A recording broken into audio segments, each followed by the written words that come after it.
how do we get to the point where your digital asset has zero accessibility issues? So your digital asset is fully conformant with the applicable technical standard. That's what we're going to talk about on this slide. But before we get to the bullet points, some people will say this is impossible. Some people say this cannot be done. That is because they have a defeatist mindset and they are accepting that there are going to be accessibility issues because that has been the myth that is perpetrated by so many people. But we can definitely get down to zero issues. Now, is it easy? Most of the time, absolutely not. There is a significant amount of work involved, and you have to go through the issues one by one and make incremental progress until we resolve that last accessibility issue. Now, this can take a lot of time. As I said, it can be difficult. And in some cases, there can be decisions that we have to make where we accept certain accessibility issues because they are coming from a third party integration. So there's definitely that in the way. But impossible? No, it is definitely possible. And let's go over some bullet points to help set you up for success. So this first bullet point is that we have accessibility implemented into our workflows. So when we talk about workflows, this is for developers, designers, and content editors. Everybody that is contributing to our digital assets. We need to make sure that they have accessibility. That they have accessibility implemented into their workflows, that they are thinking about accessibility, that they are knowledgeable about accessibility, and that is going to mean that far less accessibility issues are introduced.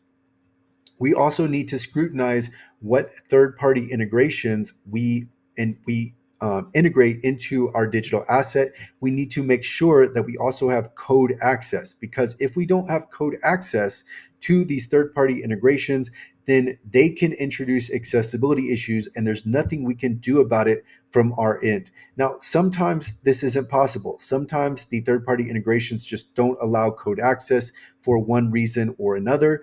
But keep in mind that third-party integrations can prevent you from fixing certain accessibility issues. So then it becomes a decision on which third-party integration do we want to use. And when I say third-party integrations, this is any third-party component, element, plugin, etc. that we're using. It might be a social stream, it might be an embed, and so on. But whatever it is, we're using someone else's integration in our product or service. So if that is the case, then we need to make sure that we scrutinize that third-party integration and we're aware of any accessibility issues and that we discuss that and make a decision ahead of time. Or if the third-party integration is already there, then we go ahead and look to that and decide which accessibility issues exist. Are we able to resolve these, etc.? So again, third-party integrations, this is most often the reason why clients cannot make their digital assets fully conformant.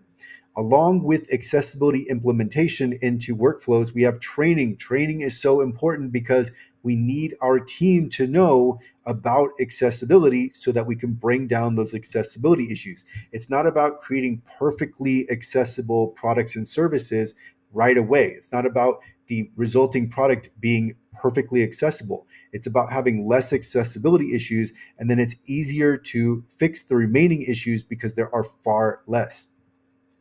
Also, prioritize accessibility fixes. If your team is working on multiple things and accessibility is the fifth priority, then it's going to be much more difficult to reach zero issues.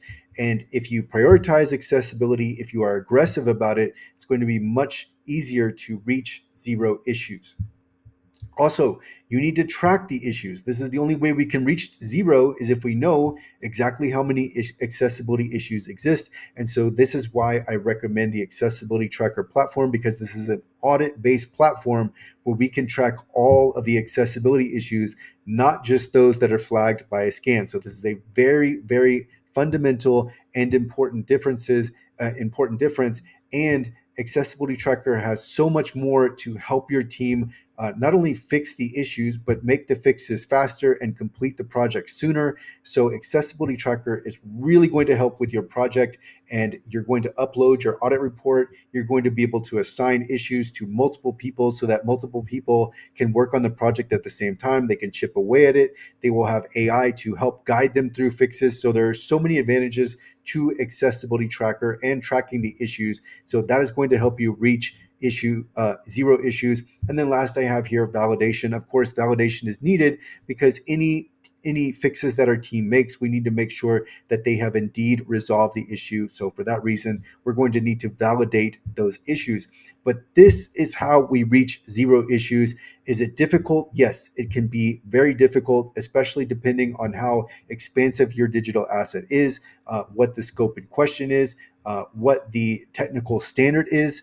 These are all considerations in play. It can take a long time to get there, but it is definitely possible. There's too much defeatist mindset in the marketplace. There are too many people that are too eager to usher an accessibility project away as, well, it's impossible to reach full conformance, so we're just going to try to do the best we can, or some hazy logic. No, we can definitely reach zero issues. It can be difficult to do. It can take a long time to do so, but we just have to work on this one issue at a time until we get there. So that is going to do it for this video. This is one in a series of videos. I will link to the playlist in the description. I will also link to VPATs in plain English. This is the accessible.org guide that includes many of the common questions that we get from clients. Everything is answered in plain English. This is available to download for free with no email subscription required. I will include this in the description, along with some other resources to help you with your accessibility project. So that is going to do it for this video. We will continue on with the next.